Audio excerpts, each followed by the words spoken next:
Welcome, welcome. Back into the breach. That is physics.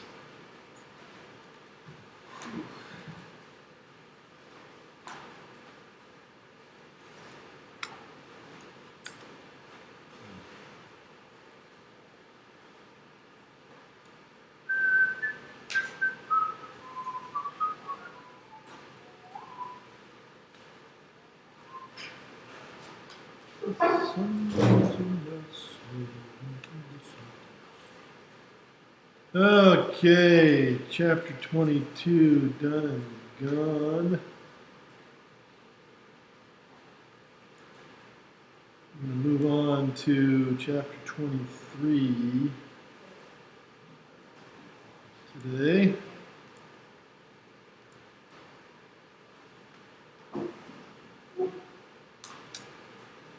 These chapters get huge. 12 sections in this chapter. Holy mackerel.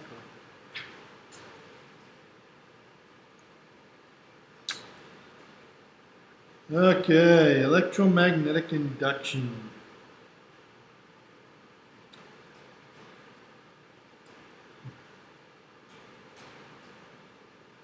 Lots of interesting stuff in this chapter. We're going to start with a man named Faraday.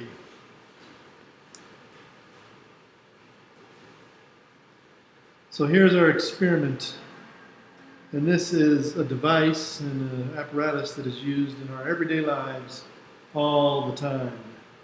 In fact, you have at least a couple of them within a couple of feet of you right at the moment. All computers use these things, for example. And, I'm sorry? You're right. The screen is not on.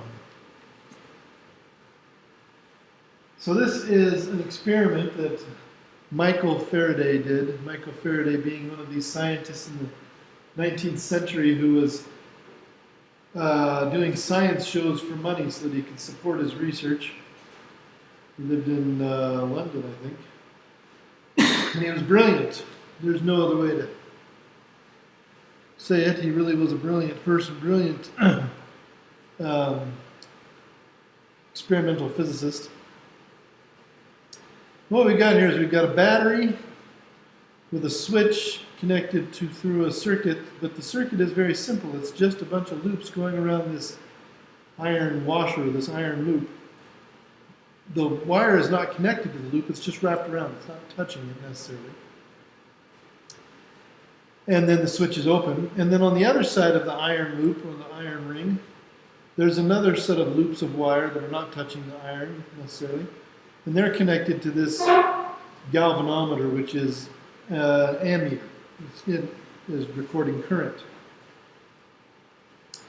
And what he discovered is that when he flipped the switch and started current flowing through that loop on the left-hand side, he saw a twitch in the meter on the right-hand side. In other words, some current started on the right-hand side.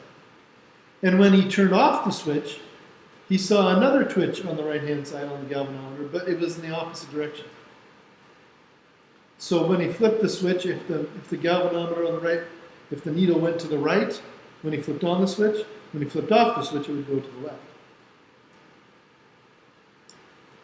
And what he eventually determined, what he eventually discovered, you could say, is that the magnetic field that is created by this loop of wire, remember that loops of wire with current through them do create magnetic fields,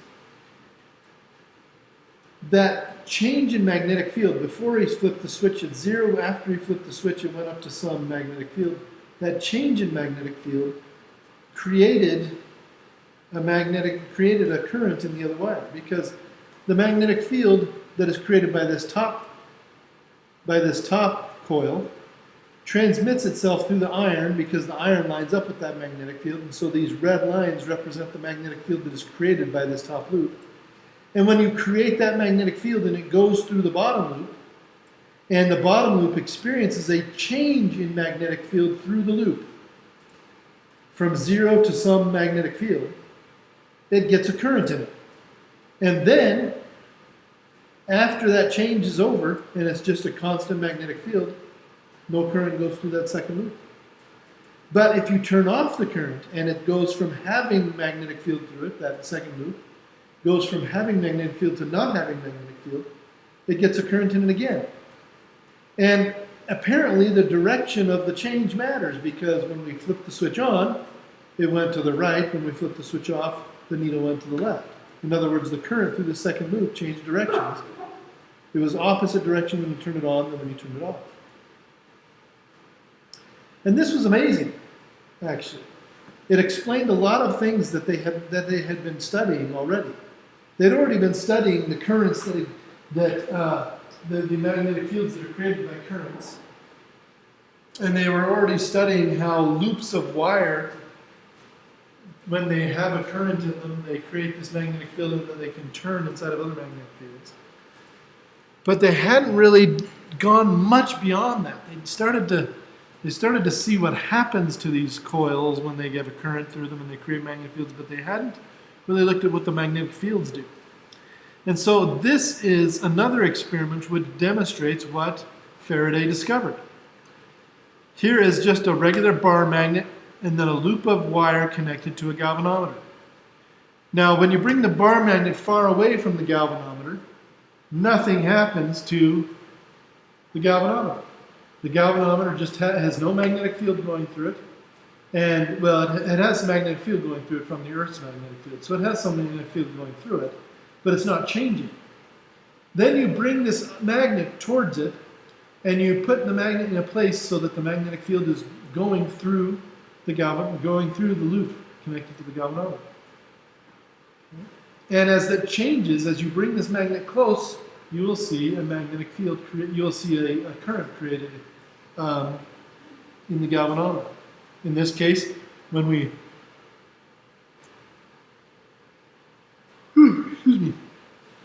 bring this magnet up towards the loop, we're increasing the magnetic field through the loop, and the galvanometer sees an increase in current, and the needle points to the right. Then, as we pull the magnet out of the loop, the amount of magnetic field going through the loop is decreasing, and we see it go the other direction. If we push it towards the loop, again, it does the same thing. Well, if we flip the magnet over and push the south pole towards the loop, then it goes the other direction. Pull the south away from the loop, it goes the other direction. But if we just leave the magnet sitting still there, if we bring the magnet in and we just let it sit, then everything calms down, the current goes to 0. So what it has to do with change of magnetic field.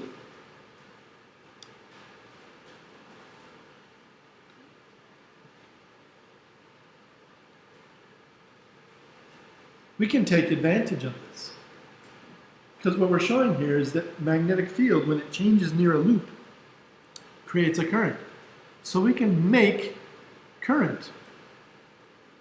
We kind of talked about this when we talked about motors, how putting a current through a motor makes it turn, but if you turn the motor, it'll actually create a current.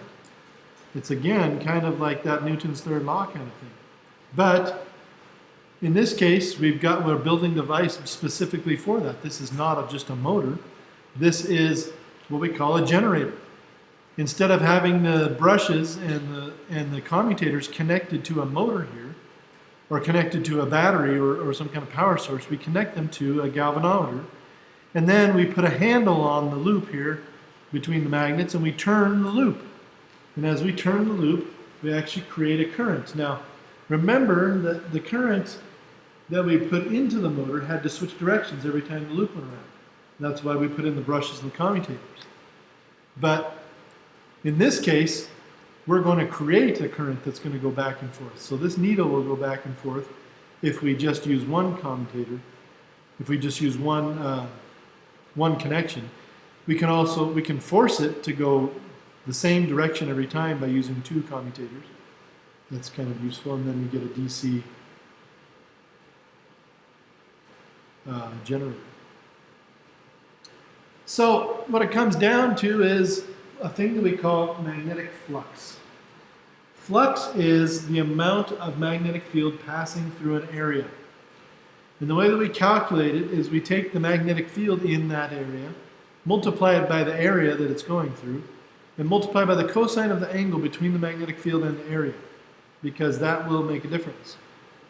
If the magnetic field is coming through at an angle, you'll get less of the magnetic field going through. If it's coming through straight, perpendicular to the face or to the area, then you will have more magnetic field going through. So you have to have a cosine of theta in there, where the cosine of the angle theta itself is measured with respect to the normal to the area. So this area is this yellow thing, and we measure the theta from this normal or this perpendicular line coming out of the area.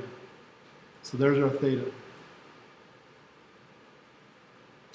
And that's called magnetic flux.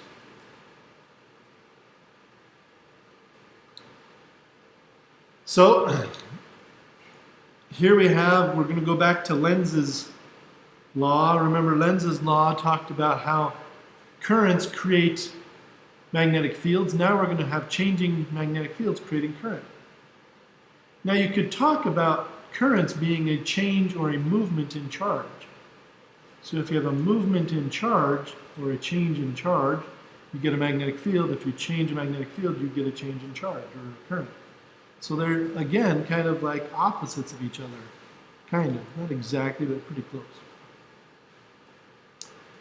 And one of the things that was discovered is that we can calculate the voltage of this that is driving this current, or the EMF that is driving this current around a loop, by the change in flux or the change in magnetic field going through an area, divided by the change in time. So the faster you do it, the more you get, the more current you get, or the more potential you get pushing the current is a better way to say that.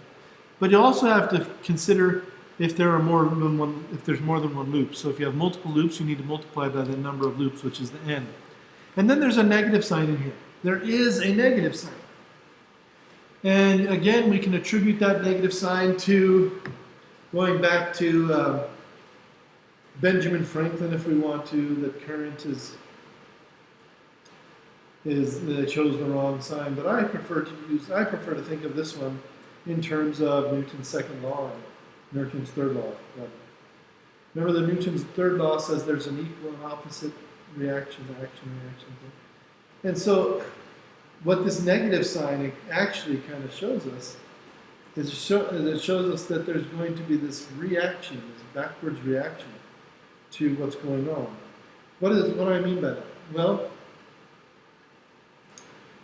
remember that the changing magnetic field is going to create a current in a loop.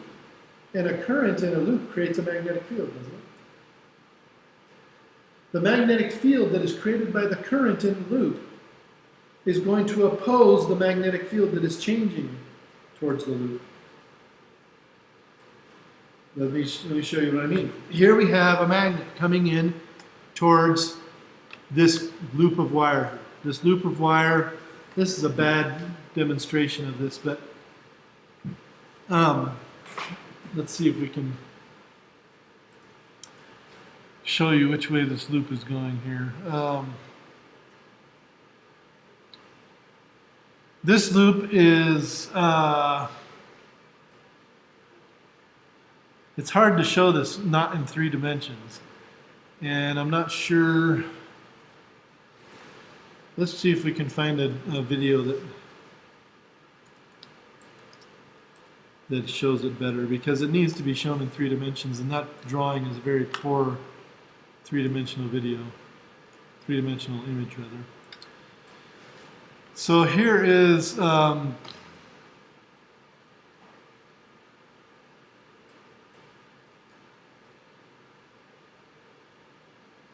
actually, I think I like this picture better. So let's take a look at this one here. So electromagnetic induction happens when we change the magnetic field going through a loop of wire. So here we have two loops of wire, one that has a whole bunch of loops, one that just has a few. We have an ammeter where we're going to measure the current with, and we have a magnet, north pole, south pole. Now, the direction of the change matters. So remember that magnetic field comes out of the North Pole and into the South Pole. So that out of the North Pole you can kind of think as, you could almost think of it as kind of a positive direction of magnetic field. That's what you would consider it, positive direction. And coming into the South Pole, you might consider it kind of like a negative direction. So here we go, we connect our wires to the ammeter so that we can measure this magnetic induction. And now we're going to bring the north pole of the magnet, which is the red pole of the magnet. I think that was the north, yeah. The red pole of the magnet is the north pole of the magnet. We're going to bring it towards our loop. So right now, before the magnet's very close, the change in magnetic field through the middle of the loop is zero because there's no change. It's just got the magnetic field of the Earth going through it right now. And we haven't changed it much. And there, even if we moved it around and changed the magnetic field of the Earth through it, the change wouldn't be very strong because the magnetic field of the Earth isn't very strong.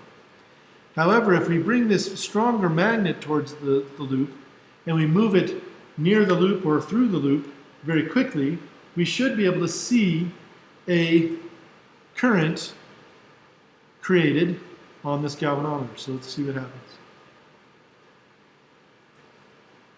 So notice you put the magnet in and then you hold it there. While you're putting the magnet in, it puts a current through the loop. But when you stop moving it, it goes back to zero.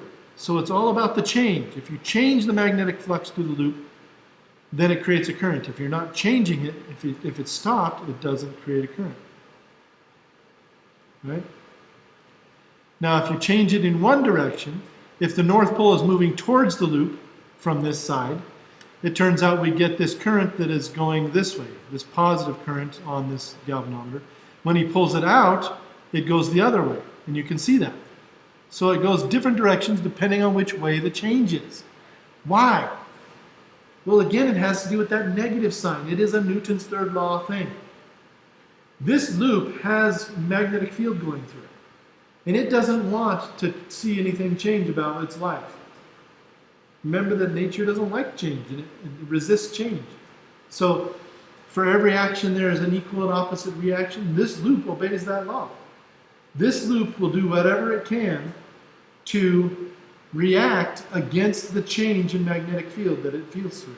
So as you bring that magnetic field to it, it has, if we imagine the magnetic field lines coming out in arrows out of the North Pole and going through here, then we can imagine we have a changing magnetic field that's pointing directly through the loop towards the table. That's the direction of the change in magnetic field because we're adding magnetic field in that direction. So what kind of magnetic field does the loop need to create to stop that change? Which direction does the magnetic field need to be to create a stop for that change or to counteract that change that is going towards the table? It needs to go out of the table, right? So this loop needs to create a magnetic field that is coming out of the table. It's going towards the South Pole, in other words, the opposite direction of this magnet's magnetic field. So it creates a current in itself, or there is a current created in it, that creates that magnetic field. And according to the right-hand rule for loops, we learned this really quickly last time. Magnetic field for loops, you can do it a couple of different ways. My favorite way to do it is to curl my right hand fingers in the direction of the current, and my thumb will point in the direction of the magnetic field. Or I can put my thumb in the direction of the magnetic field that I want it to go. In this case, I want the magnetic field to go out of the table, so it's going to be this way for me. For you guys, it's going to be this way, right? It's going to come out of the table, and I curl my hands around that loop, and so the current is going to go around this way. So apparently, a counterclockwise current in this loop results in a positive current on this meter. Because that's the current that was created. This counterclockwise current was created to counteract this magnetic change that was going into the table. So it created a magnetic field coming out of the table. Now the magnet's inside the loop. So here's the Really quick, we'll show you something. If you change it really fast, you get more current even. Let's go back to here. Now the magnet is inside the loop, and the meter is going back to 0. And if you pull the magnet out of the loop, what kind of change are you getting? Well, you're starting with the magnet in the loop. So you already have magnetic field going through the loop towards the table. The change when you pull the magnet out of the loop is now away from the table, isn't it? It's upwards away from the table. So the loop is going to create a magnetic field in the opposite direction towards the table. So we put our thumb towards the table. That current is going to go in the opposite direction. And of course, it's going to register in the opposite direction on the galvanometer, on the ammeter. And so we see the needle go in the opposite direction when we pull the magnet out. When we put it in, it goes one direction. When we pull it out, it goes the other direction. The faster we do it, the bigger the current, because according to this equation that we saw here, the time matters. Delta T is in the denominator. So if delta T is smaller, this fraction gets bigger. If delta T is bigger, this fraction gets smaller.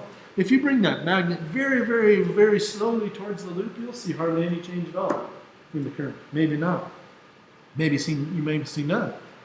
It may be so slow. If that T gets really, really big, the time that it takes for this change to happen gets really, really, really big, the EMF gets really, really, really small, and it has less ability to push current around. If you have more and more loops, the effect is bigger. That's why this guy has so many loops. Where did it go? That's why this guy has so many loops in his coils, because that makes it easier. This is what we call electromagnetic induction. Okay? We are inducing an electric field, or in other words, we're inducing an electric current through a wire, through a loop, by changing the magnetic field. Okay, so that's electromagnetic induction. And Faraday was one of the first people to start to understand kind of the nuts and bolts of how electricity and magnetism are really related. It turns out that it's change that relates them. And they'd already started studying. For example, we've already studied that magnetism only affects electricity when the electric charges are moving, right? An electric charge is only affected by a magnetic field if the electric charge is moving. Well, it turns out an electric charge is also affected when a magnetic field is changing. So if you have an electric charge just sitting out there in a magnetic field, then you change the magnetic field, you can actually affect the charge. You can move the charge, even though it wasn't moving to start. Because a changing magnetic field induces an electric field, which creates a change in charges. It can drive currents, for example. And this is something that we will do we will learn about tomorrow. We will do an entire lab of electromagnetic induction tomorrow. So,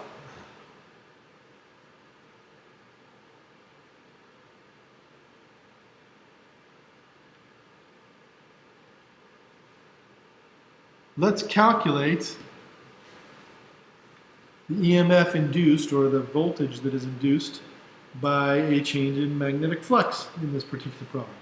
We're going to have a loop with only one loop, a coil with one loop.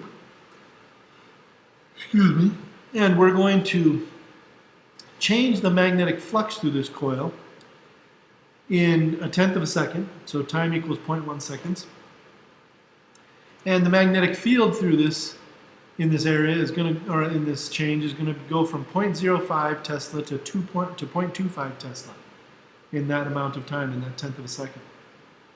So we need to calculate this change in flux. So first we can calculate the flux before, and then we calculate the flux after. And then we take the change to be the difference. Turns out, let's see here, figure A. I don't know where figure A is. Oh, this one. So in this case, the magnetic field is perpendicular to the loop here. So the angle between the magnetic field and the normal to the area here is going to be 0 degrees or 180, depending how you do it. And the cosine of 0 degrees is 1. So that just gets rid of the cosine part, right? So the cosine of theta ends up being just 1 for our thing here. And we start off with the change in magnetic field. The change in B is going to be, we take the difference, like we said here. The difference is the 0.250 minus 0.050, and that gives us a change of 0.2. So that's our 0.2 Tesla in there. The cosine of theta is 1. And then we multiply everything else, which is just the area. The area that we use is the 0.06 for the radius. Did they tell us that radius up here somewhere? Yeah, it's a radius of 6 centimeters, so it's 0.06 meters. It has to be in meters. And then we square that, multiply by pi, and we get 1.13 times 10 to the minus 2 meters squared for the area of our loop. Plug that in, and that should be our delta flux, or change in flux, right? So our change in flux is 1.13 times 10 to the minus 2 meters times 0.2 Tesla.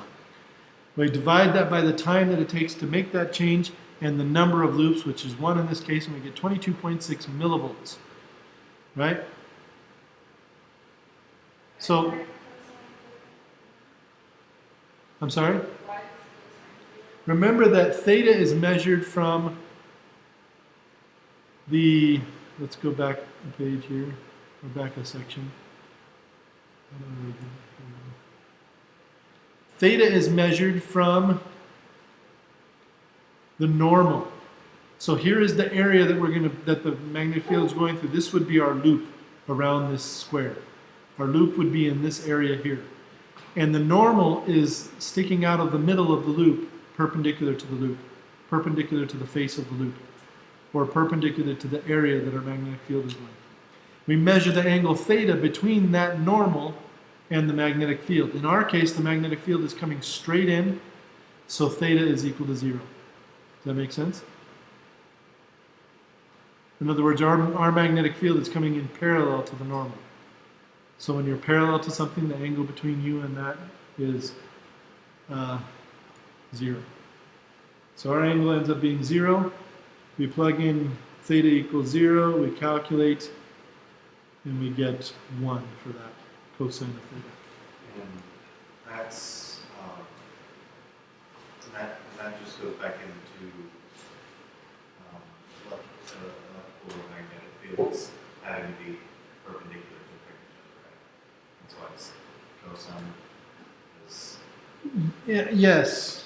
Yes, it is related to that, for certain.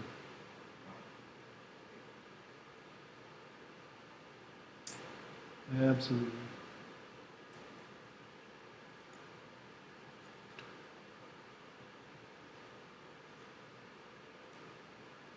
See if we can open this.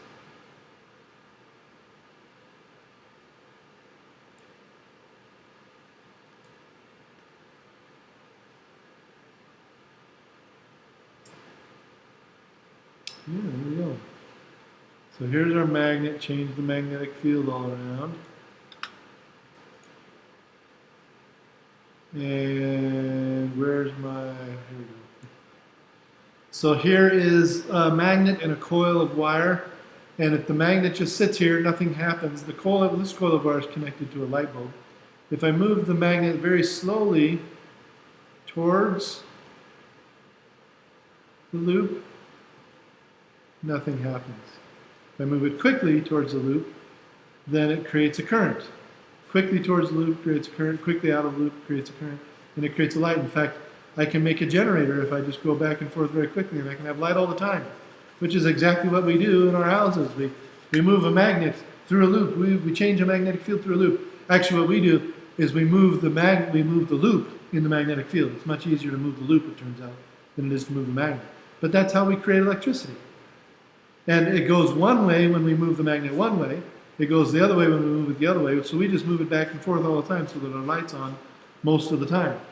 And our light never really turns off because we do it 60 times a second, and our eyes can't even adjust to that quickly. So our eyes can't see the lights blinking, but the lights in this room are blinking 60 times per second. you can actually measure it. And if we have some time to do it, maybe later this week and maybe in the lab tomorrow, I'll get out some equipment and we'll measure the 60 hertz cycle that these lights are blinking at. But our eyes can't detect it. So it's fine. If we use, if we that's not what kind of generator I want.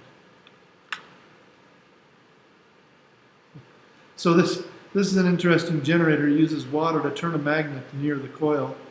And so then you have changing magnetic field through the coil as you turn the magnet. And then you get, if you could do that 60 times per second, you would get that 60 hertz light. If you increase the loop area, you increase the amount of flux that gets through it, the amount of magnetic field that gets through it. To a point. If you increase the loop so much that you have too much wire, then you get more resistance. So it becomes a point of no return. You can also increase the strength of the magnet to increase the amount of electricity, or decrease the strength of the magnet. Either of those things.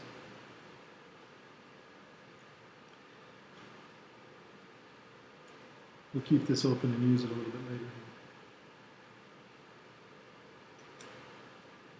So, electromagnetic induction. It's a very interesting and extremely useful tool. So here is another great situation, another great and useful situation that we're going to explore. And this is what we call, this is a rail demonstration, as we call it. You have a magnetic field, and because of the X's, you know that the magnetic field is going into the page, or into the board, in this case. So magnetic field into the board. We have current going around this loop. No, we don't have current, sorry. There's no current in this at all. But this rod is connected to this rail, which is a conductor, and this resistor on the end here. And we're going to pull on this rod and move it to the right. And it's still going to be connected, so it's creating a circuit. We have a loop of wire here. We have a magnetic field into the board, and we're going to pull this thing outward this way. And what that's going to do is it's going to allow more of this magnetic field to go through the loop. So we're going to have a change in magnetic field through the loop. Which direction is the change going to be? Are we increasing the amount of field going in a particular direction?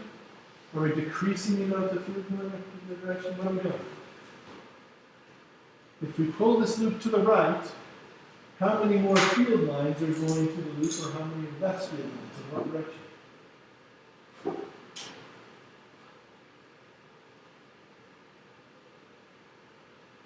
You shouldn't have to use the right-hand rule yet just to figure out what is the change. We're looking at the change in magnetic field. What is the change in magnetic field in this situation? If I pull this bar from this dotted line here to where it is now, if I move it from here to here in some amount of time, what is the change in magnetic field?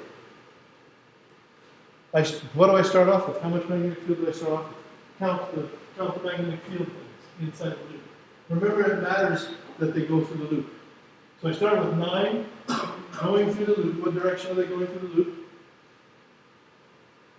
X's mean they're going into the board, right? It's like an arrow. You're looking at the back of the arrow, the fletchings, right? So if you're seeing the X's, they're going into the board. We start with 9, and then I pull this over here, and how many do we end up with? 12. We add 3 more. So we've increased the magnetic field into the board, haven't we? So what direction is the change in magnetic field? If you increase the magnetic field that's moving into the board, what direction is the change in magnetic field? Into the board, right? If we push the bar to the left instead, and we went from 9 to 6, what would that change be? Would that be an increase into the board? No, that would be a decrease, so it would be out of the board. Right? It would be in the other direction. We would be decreasing the change. So in this case, we're increasing the amount of magnetic field going through into the board. So our increase or our change is into the board. The direction of our change. So it has a direction. Right? Just like change in velocity has a direction. So the change is into the board. The rule for this tells us that if we put our thumb in the direction of the change, right there. Right? So we use our thumb to show the direction of change. Our, let's see, did I do that right? Is that the correct right-hand rule? I think it is. Oh yeah. If we put our thumb in the direction of the change, then our hand will show us the direction of movement, will show us the direction of movement of electrons. Now, why is it movement of electrons for this idea, not current? Because of that negative. Remember, there's a negative in this law. Remember the negative that says it's negative delta flux over delta time and not positive? There's a negative. So you have to remember that negative. This thing, if we were trying to create a current to oppose this change, this loop would try to oppose that change by creating a current that created a magnetic field out. So it would be this way, right? But if we put our thumb in the direction of the change, it's going to show us the opposite of what we would see because of that negative sign. So this is the trickiest one, the trickiest right-hand rule yet. Because we put our thumb in the direction of the change of the magnetic field, we curl our hands around the loop, but that's going to show us the wrong direction because the loop wants to create a current in the other direction. It wants to oppose this change. So this is the current that would create a change. We want to oppose that change because that's what loops do. They want to stop that change or they want to resist it. So the loop has an induced current that goes the opposite direction, this way. So just by pulling on this thing, we can create an actual current in that loop.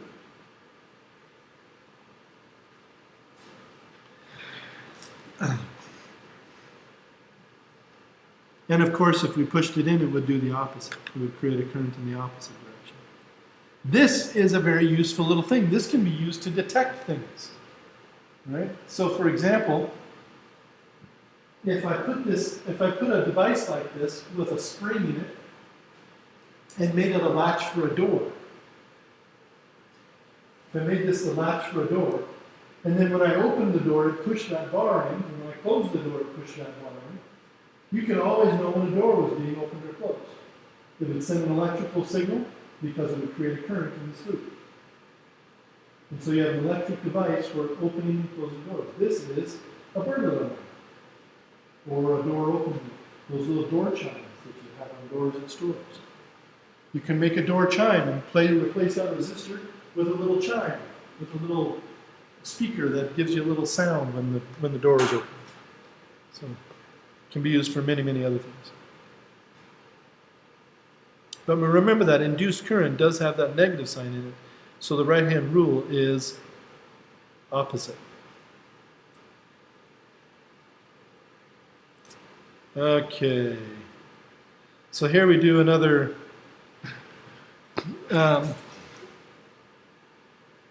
example. Here we go. Motional EMF induced along a 20 kilometer long conductor moving at an orbital speed 780 kilometers per second perpendicular to Earth's magnetic field.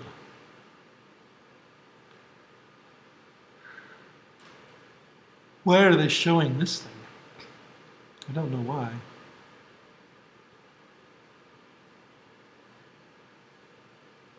So they put this in the example, but this is not exactly what we're doing. I guess it doesn't really make sense because the magnetic field where the space shuttle is not 5 times 10 to the minus 5 Tesla. It's much lower out there. They're much higher above the Earth, but that's okay, I guess. Anyway, so you have this satellite that is connected to the space shuttle by this loop of wire, and they're moving around the Earth so that the wires are moving relative to the magnetic field of the Earth. The magnetic field pointing down at this point. So the magnetic field pointing into the page.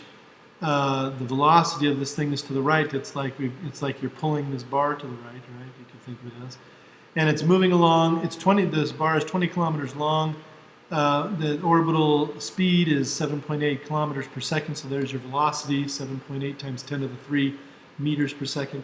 And then your b is 5 times 10 to the 5th. And to calculate your flux, you multiply that by the area.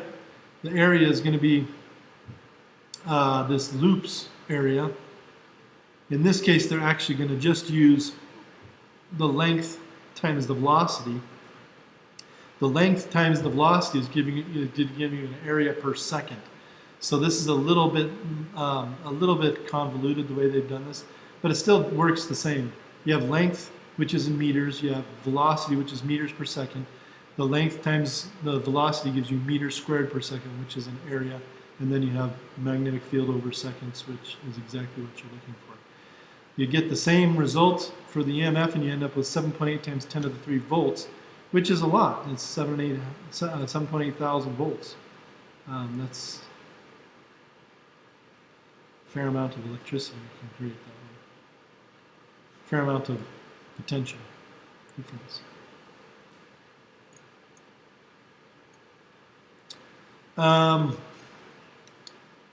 Let's go back to our thing here and see if we can find something.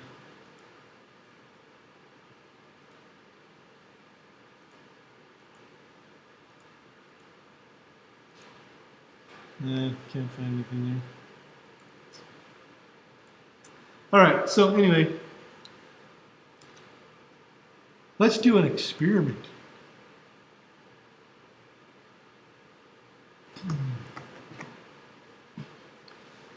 Let's see if I can.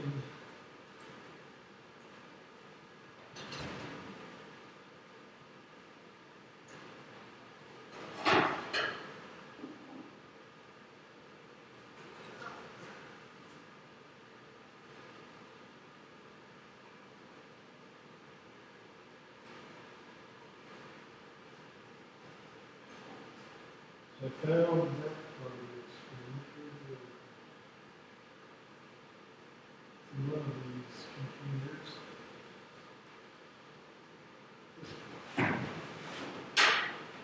Like it says,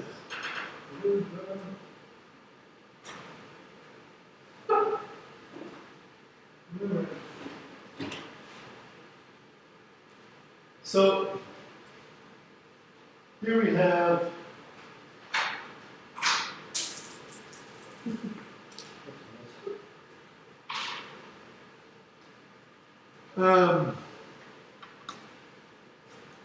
let's my camera up here.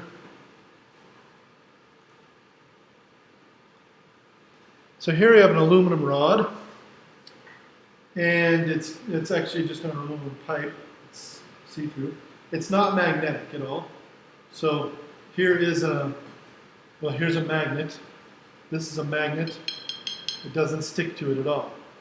Here is a steel ball. Also doesn't stick to it at all. I'm going to drop the steel ball through it, and it will drop through very quickly. So I'll catch it down here.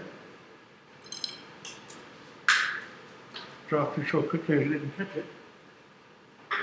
But it takes less than half a second for this ball to drop through.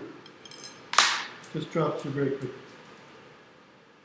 Then it rolls away from you.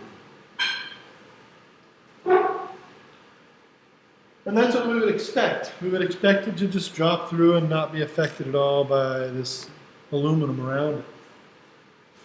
However, this is a magnet. Not a very strong magnet, but it's a magnet. And I'm going to drop it through. Remember, it doesn't stick to the aluminum. It's not magnetic. The aluminum is not magnetic. Okay, I'm going to drop it right now. And it drops through. But you may notice that it didn't drop through quite so quickly. Now I'm going to drop through a very, very strong magnet. This magnet here is probably 10 times stronger than that one, maybe more. And again, it doesn't stick to the aluminum at all. But notice what happens.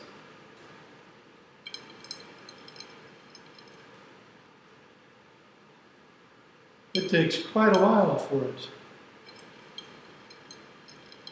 to make its way through. More than a second, probably almost 2 seconds, maybe even 3. Takes a long time. Why is that? It's not sticking to the aluminum. Once again, even when it's going through, it doesn't adhere to the wall like a magnet would. It's a very strong magnet. Throw it up here, just sticks to the board of its own accord. It doesn't even stick sideways.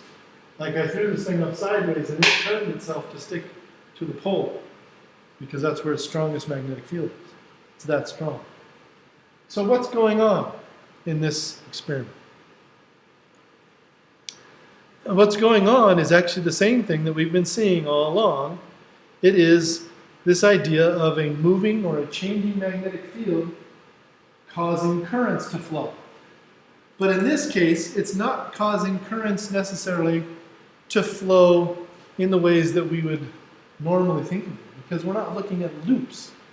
We're not looking at loops of wire. Although the pipe still is a loop, right? Let's see here. So the pipe still is a loop. It's a loop this way. And current can still flow around and around this pipe. And if current flows this way around the pipe, using the right-hand rule, then the magnetic field will be towards my face. And if the magnetic field flows this way around the pipe, then according to the right-hand rule with my thumb, it'll flow away from me, right? So if I can get currents to flow in this, I can create a magnetic field up and down this pipe. Well, how do I make current flow? I change the magnetic field through this. Because if I change the magnetic field that's going through this pipe, it will induce a current in the pipe. And that current will create a magnetic field that opposes the changing magnetic field through the pipe. So if I drop a magnet through here that's pretty strong, this magnet has a north pole that's pointing down right now. So the magnetic field through this pipe is 0 at the moment. But when I put this magnet through it, it's going to change it hugely towards the ground. So we're going to have a big change going downward, which is going to create a current in the pipe that is opposing that. So here's the change. The current is going to be the other way, so it's going to create a magnetic field going up, and the two magnetic fields are going to oppose each other.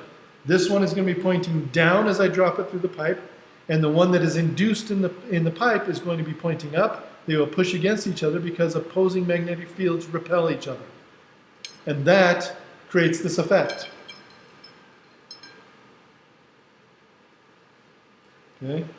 We call that magnetic damping because the magnetic field itself creates its own braking effect, its own damping effect. It slows itself down. I used to have this great demonstration of this with a huge, strong magnet and a big chunk of copper, where I could take the magnet in my hand and I could swing it as hard as I could towards the copper with my hand wrapped around the magnet, and my hand would never hit the copper.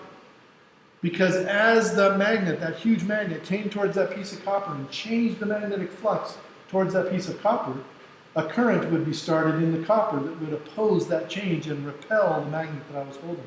And my hand would just slow down and slowly touch the copper. No matter how hard I swung it, because the harder I swung, the bigger the current would be created in the copper. I don't have that demonstration anymore. I need to get a new one. But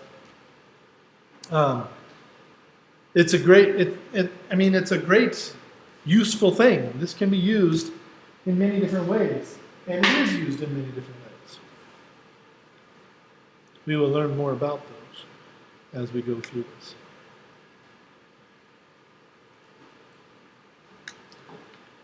So when you create a current in something that is not necessarily a loop to begin with, but you still create loops of current in it, we call them eddy currents.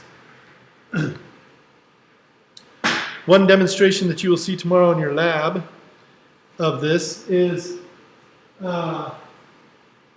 pendulums that are made of aluminum that you're going to swing through a magnetic field. And the ones that are flat and have a big open space that you can create a loop of current on are going to go through the magnetic field and get damped. In other words, they're going to get slowed down and stopped because you can create those loops. But all you have to do is cut some lines, make some open spaces, some open lines in that aluminum, and that damping effect goes away because the loops can't be created if you've created these blocks.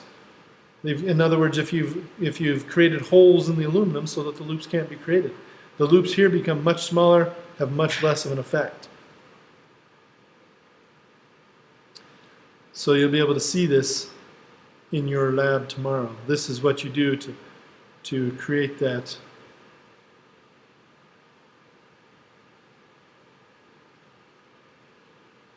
To stop that effect.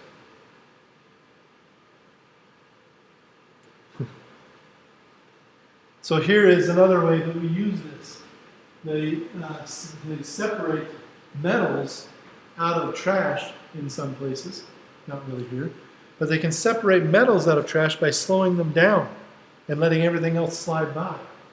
So all this stuff is going down this ramp, and of course anything that's iron will just kind of get attracted to that magnetic field, but also aluminum. And much of what we throw away is aluminum. And all metals actually will be slowed down so that all the trash that's not metallic gets down here first, and then the stuff that's metallic takes a longer time to get down the ramp, and you can separate your metals that way. This is also how we detect metal underground. Any of you ever used a metal detector? What do you have to do with a metal detector to make it work? You have to move it. That's because it's creating a magnetic field. Well, what really happens with a metal detector is you have a coil loop, and that's what this round thing is at the bottom. It's a coil. And there's magnetic field going through it already from the earth. But you can also create a magnetic field going through it by putting a current through it. So if you put a current through that coil, you can create its own magnetic field, so it'll have a magnetic field going through it already. And as you move it around, if you bring it towards something that's metal, the magnetic field that you're creating with your metal detector will induce a current in the metal that you move it near. And that current will create a new magnetic field, which will change the magnetic field through your coil. And when you change the magnetic field through your coil, it will change the current in your coil, and you can detect that with a meter. So there's a meter at the top that detects any change. But it has to move. If you don't move, there's no change. So you have to move it back and forth, and that's how you detect it. That's how you detect things. Unfortunately, this can only be used to detect metallic objects. And you can make things like bombs that are not metallic. That can be done. And so they've had to use new methods to detect these things and to disarm them. So the ones that they're using in the military are much more advanced and have much more than just a metal detector in them. But still, it is the same principle, is that this movement is necessary to detect that. Now, here's a roller coaster. How many of you have been on roller coasters before? Have you noticed these bars that look like magnets here? No? These are the brakes on a roller coaster. And they're just magnets. They're just big magnets. And the side of the roller coaster has these metal wings on it, kind of, that go between those. They slide right between those things. And they don't clamp down on anything. They just pass through the magnetic field. And it's just like the magnet passing through this thing. It slows it down. It slows down the car. And it's a foolproof method.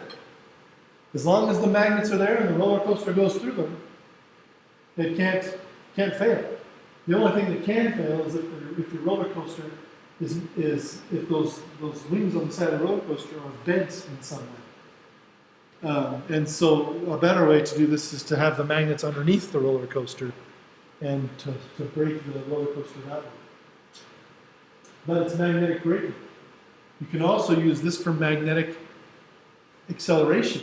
If you have electromagnets that can change their magnetic field, and you have a roller coaster or a train, you can actually change the magnetic field in such a way that it pushes the train along rather than stopping the train.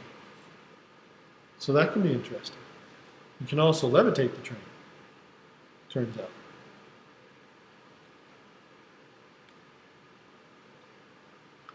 So how would you levitate the train?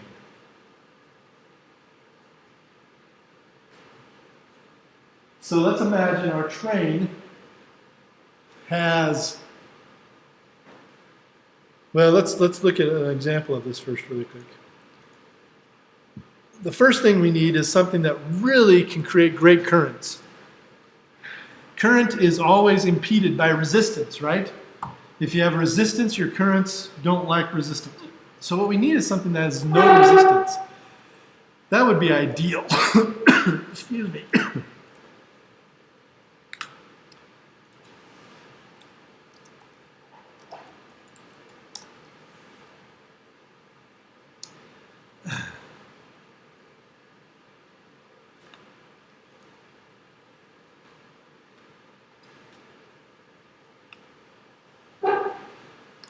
Let's listen to see if they have good stuff to say. I think it stands Nelson's Point train station. Like all other train stations around the world, it is a vital link for transporting people as they carry out their daily lives. But as we strive for an ever quicker future, the trains that have been transporting us for centuries are no longer able to keep up. The problem? Friction. The solution? Maglev. The vision of maglev began in the early 20s. Okay, first of all, this animation is very important. We're talking about magnetic levitation trains. What is at the bottom of this train? What do they have on the bottom of this train right now? Those are wheels. So why would this be magnetic levitation if there's wheels? Well, let's learn about this. Their dream was to develop a train system that was faster, safer, and more powerful. Thus, they turned to electric. Since then, China, Japan, and South Korea have all joined race to develop the fastest magnet systems. But what exactly is it that allows these trains to move so quickly? In short, the answer lies in electromagnetism. However, there are currently two very different systems of magnet that provide suspension in two very different ways. The first is called electromagnetic suspension and is used in the current German transrapid systems. EMS uses the attractive forces between iron core electromagnets and ferromagnetic rails. Electromagnets that have current flowing through them are first placed on the underside of the carriage, which creates a magnetic field that is attracted to the stationary ferromagnetic reaction rails that are installed on the underside of the guideway. This attraction results in a distance of just 10 millimeters between the stator and support magnet, which allows the carriage to hover 150 millimeters above the top of the guideway. Okay, so this is the simplest way to levitate a train magnetically. It's kind of like having two magnets with their north poles facing each other, right? But in this case, they do it on the bottom side of the train and have them attract each other instead of repel each other, right? So that lifts the train up, okay? That's the simplest way to do it, but it's not by any means the best way, and it's also not by any means the most elegant way. So let's keep learning here. The train is propelled by the support magnets on the carriage, which provide an alternating current that works to create a series of attractive poles and repelling poles, resulting in forward movement. So they're actually using the magnets to push the train second around. system is electrodynamic suspension and is currently used in prototype Japanese SC magnet trains. EDS relies on the principle of superconductivity, whereby superconductive materials are cooled to extremely low temperatures. These superconducting materials are placed on the side of the train carriage and interact with figure 8-shaped coils on the side of the guideway. When the coils experience the changing magnetic field of the superconductor's motor, The change in magnetic field, right? So they put these superconductors, which are essentially just like metal, but they're a type of metal, they're really kind of a ceramic, but they have zero resistance. So there's no resistance to them at all. If you bring them near a magnetic field, you will create a current in them that will start and never stop. And it will create a magnetic field that is equal and opposite to the magnetic field that you brought near it. So you'll be able to levitate anything. as the train moves. In essence, Two in currents principle. are induced that oppose the change Induced in the currents. magnetic field. One below that creates a reactive magnetic field that opposes the That's the lift. superconducting pole, and That's one some more above that lift. creates a pole that attracts it. Thus, the two forces work together to achieve an approximate levitation of 10 centimeters above the guideway. Now, this one is dependent on movement. And we already know that if you move faster with induction, magnetic induction, you get more induction. So with this one, when you're moving slowly, you're actually not going to be levitating much. Does that explain why we might need wheels on the bottom of the train? When this thing is stopped in the station, it's sitting on top of wheels. And then as it starts to move away from the station, it starts to lift off of those wheels, and those wheels are actually retractable. They'll actually come into the train and they'll be covered up. But this thing starts off on wheels, and that's the reason that it has these little tracks underneath. Is because it starts off on wheels, and the faster it goes, the more and more it levitates. And at its maximum speed, it levitates to this 10 centimeter height, which is about 4 inches. And then there's no resistance. There's no friction between anything, and you can use the magnets on the side. They both turn the train, and they levitate the train, and they can also accelerate the train. But you can also use the wheels to accelerate the train.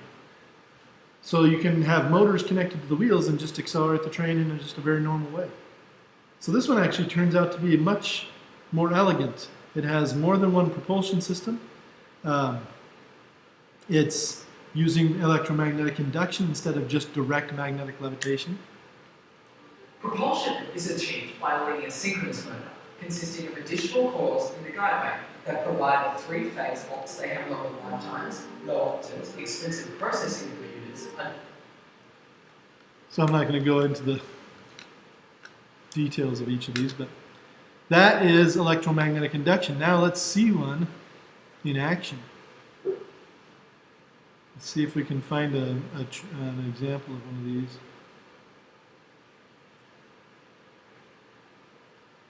I kind of like this one.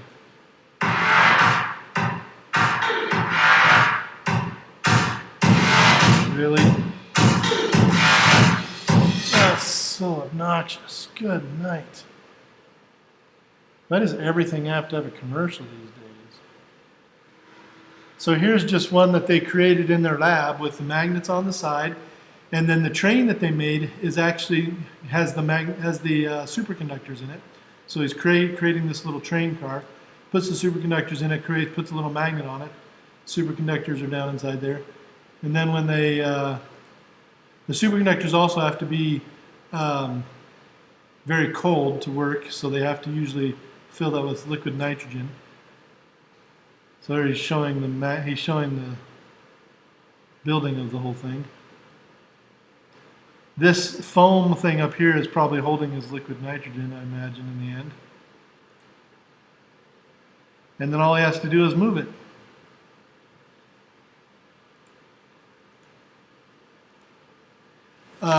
You can also do crazy things like this. Here the car is just a little piece of foam with the magnets inside of it, with the superconductors inside of it. The track is made of the magnets, and you actually can go upside down. It'll hold it on the track whether it's under the track or over the track. So he's using what's called a Mobius strip that flips it over. So sometimes it's on top, sometimes it's under, sometimes it's on the side. In that particular case, all you have to do is bring the car near the track and it will stay there. It will stay there as long as you keep the superconductor cold.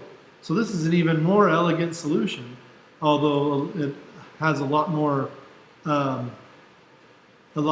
difficulties on a large scale. If you made a train like this would be very difficult because your train track would be so magnetic that you'd be dangerous. But anyway, it's very interesting stuff.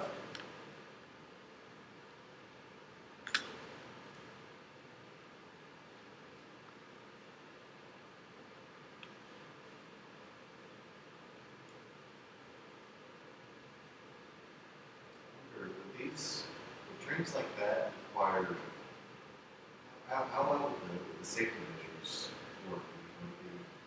Well, the great thing about those trains with the safety measures is if you lose power, for example, on your train track, then what happens is you lose magnetic field, and the train starts to slow down. That's all it does. It starts to slow down, it starts to sink, and then the wheels deploy and you land on your wheels. So they're actually much safer than normal trains.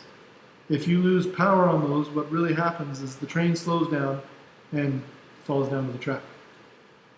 So another reason for the wheels.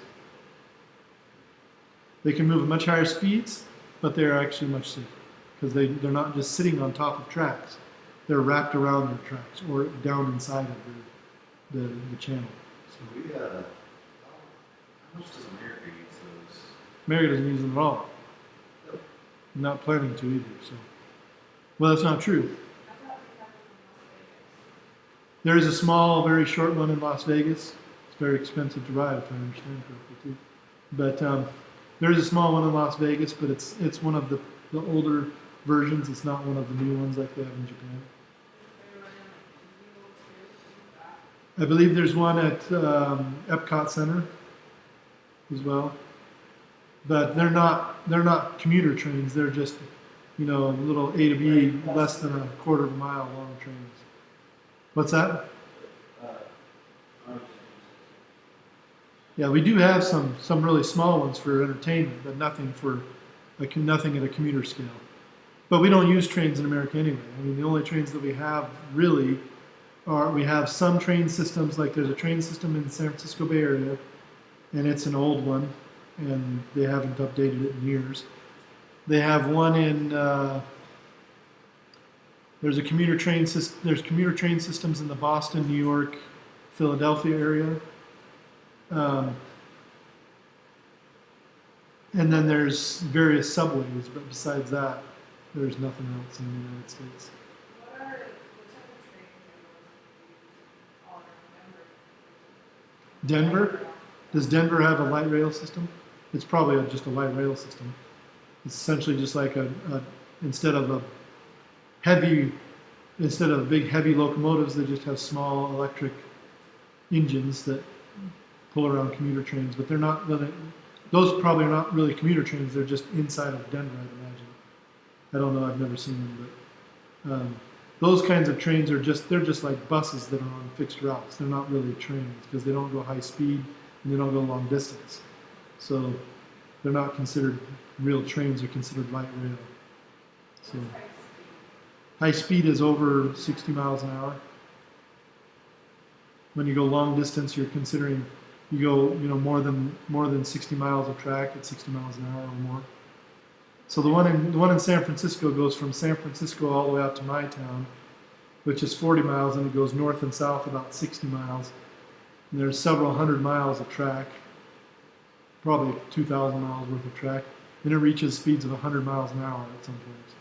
So it goes underneath the San Francisco Bay, for example. So it's pretty big system. But it goes from city to city to city to city. And that's considered a commuter rail, a train. And the one in Boston goes all the way from Boston to New York City to Providence, Rhode Island. So it goes 5 times as far as the one in San Francisco. And I think it goes as far east as Philadelphia, or far west as Philadelphia. And it may even go, and then they have one that goes north and south, I think, all the way from North Carolina up to New York or something like that. So our country is too big. It's just too long a distances to build commuter trains. So the East Coast, which is really tightly packed with all their people, uses them a lot. The Bay Area, San Francisco, is very tightly packed, so they use them a lot. Los Angeles, which is much more spread out, doesn't use them nearly as much. They use mostly cars and buses. They have a lot more freeways than San Francisco does because they have a lot more space. Most other cities just have there's too much space. And when you have a lot of space and there are not so many people, there's just not really a use for trains. When you have a lot of space, when you have a lot of people in a little space, there's no parking. There's no room for roads. So trains make a lot more sense. You can carry 1,000 people on a train where a car can only carry 4 and usually only carries 1. It just comes down to logistics. So we don't use them because we don't have a need for them. We have too much space. I think in China they're building commuter train, like next to all the provinces in China, or something like that. Yeah, they're building all kinds of them in China and Japan and places where there's a lot more congestion of people, like Shanghai to Beijing to Hong Kong. You know, you got 500 million people in those three cities, and you know, it's just when you have that many people and not many cars. Japan definitely uses them. They use trains everywhere they go. I went on the bullet train there. That was kind of exciting. Yeah, it's a logistics thing, and it's a social engineering and a city engineering thing where public transportation becomes much more important when you have more people in a smaller area. It's just in Europe, it's extremely important.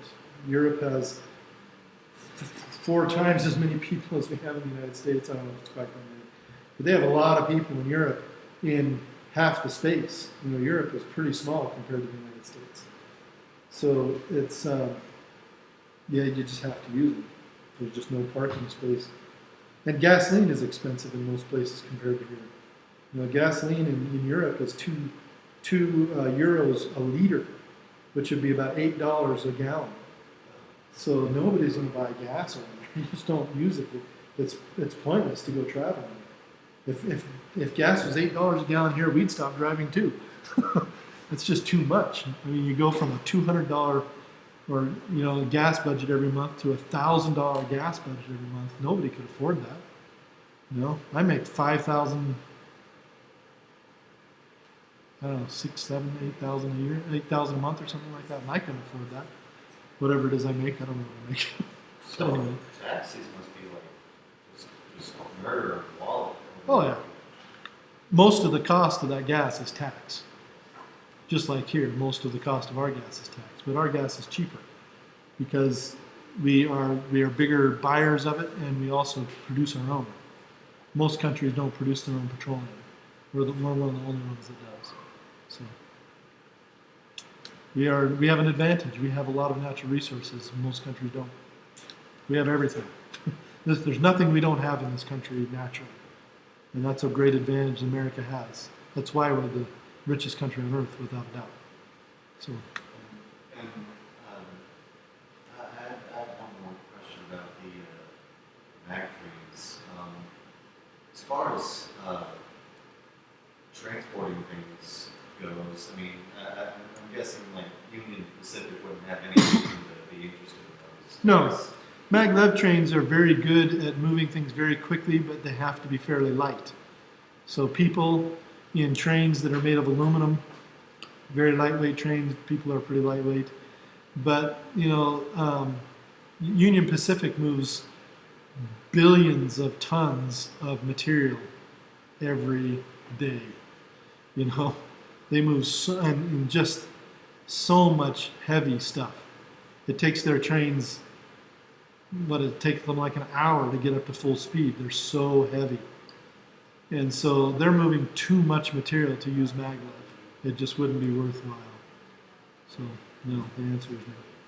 But they do use a lot of really interesting electromagnetic technology. So, for example, trains that are going downhill can actually use their motors in their wheels, the electric motors in their wheels. They can reverse the polarity on their motors and turn them into generators. So when they're going downhill, they can actually charge their own batteries. And they can store that energy from going down, and it actually slows them down as well. It breaks them going downhill. So they can actually charge their own batteries when they're going downhill on one side of the mountains, and then use that energy to go up another hill. In some train systems, you can actually send that energy to other trains as well. I don't think Union Pacific has that ability, but some train systems do. So you can actually use your motors as generators, and that's done often. Really efficient for them, since they have to go across the whole Yep. country. They do everything they can to be very, very efficient, and they are quite efficient.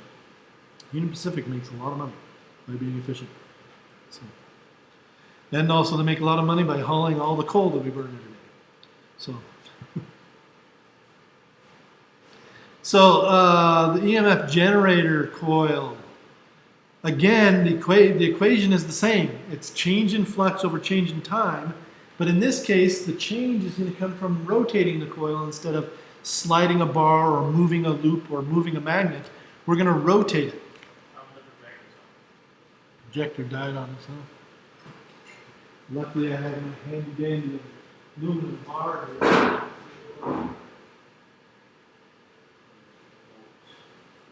See if it turns back on here.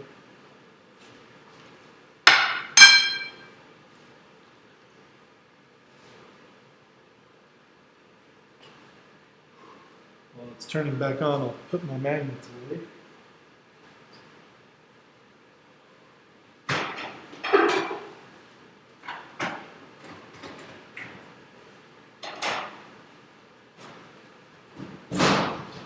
Okay. So, in this particular example, hopefully it'll show up here soon, we're going to now rotate the coil, and that's going to change the flux, because when the coil is rotated so that it's facing the magnets, the magnetic field will be strong, but when it starts to rotate out of that position, it will weaken. And then it will strengthen again when it rotates around the other direction, but it'll be in the other direction. So we'll have a change going back and forth through this coil that is going to create an EMF and create a current through this coil. And then we can use that current to power things like light bulbs. But in this case, we want to calculate the actual change. Right here that says that it's rotated through 1/4 of a revolution, going from no magnetic field going through the coil to all the magnetic field going through the coil. So the change is going to go from 0 flux to maximum flux in 15 milliseconds. So we have the time and we have the change in magnetic field. The change in flux, remember, is area times change in magnetic field. The area is the area of the loop, which they give us. The change in magnetic flux is 0 to maximum field. The maximum field in this case is the 1.25 teslas. So we plug those numbers in. And the cosine of the theta is, we can put that as 1 again, because when it's at maximum, it's going to be 90. So we end up with just 1.25 Tesla for the change in magnetic field. The area ends up being the pi times the 0.05 meters squared, 7.85 times 10 to the minus 3. And we divide by the 15 milliseconds, and we get 131 volts of EMF with this particular generator. So as long as we can crank this thing around about twice a second, we can create that 131 volts of EMF.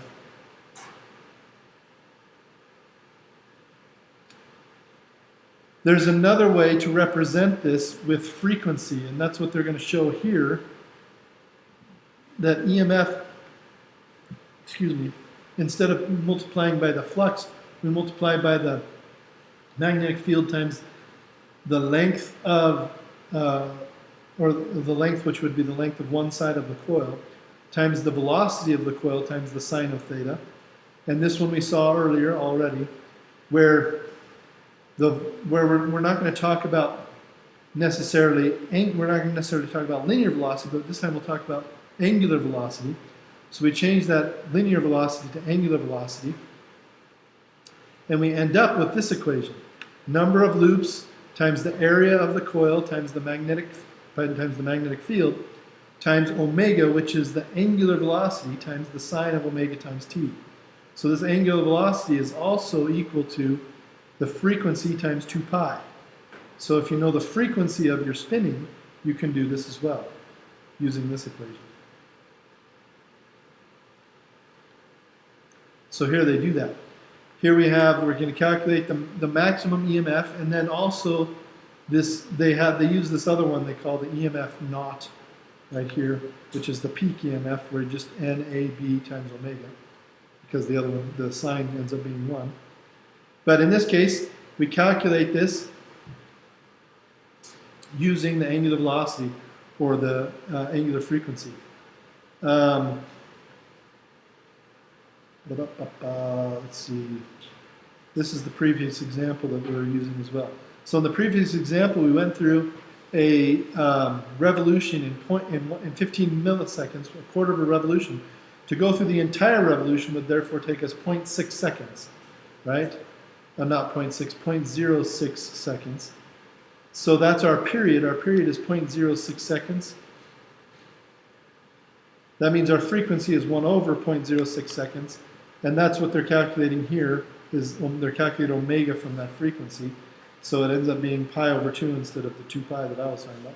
But anyway, you get 104.7 radians per second, which is the angular frequency for this. And then you just plug this stuff in. NAB omega to get the maximum voltage. Plug in your number of coils, 200 coils, 7.85 for your area, 1.25 Tesla, and then the omega, 206 volts maximum for that.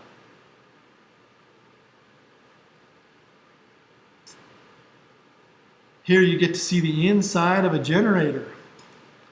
These turbines here are turned by steam, and then the steam turns a huge coil, well, a huge bank of coils, inside of a magnetic field and creates the electricity. We will hopefully get a chance to go see that at Gerald Gentleman Station this year. And this is 23.6. I believe there are 12 sections in this. And I'm going to save the rest of it for next time.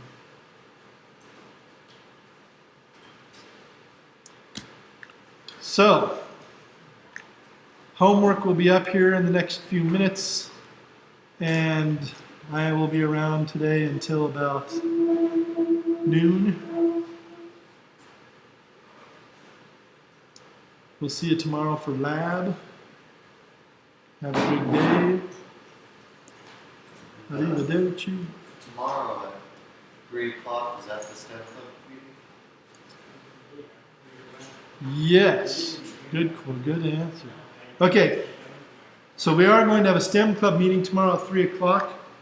If you show up for STEM Club meeting, then you can say you're a member of the STEM Club. And if you haven't got a free t-shirt, you can get one. And also, you can put that on your college applications or your resumes or whatever else. So come around for STEM Club meeting.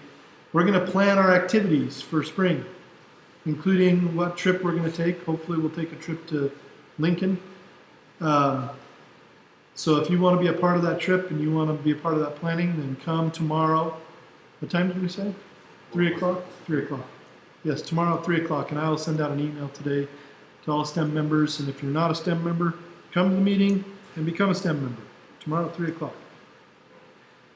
And should we present the pictures from the last lab that we were going to explain the circuit boards and everything?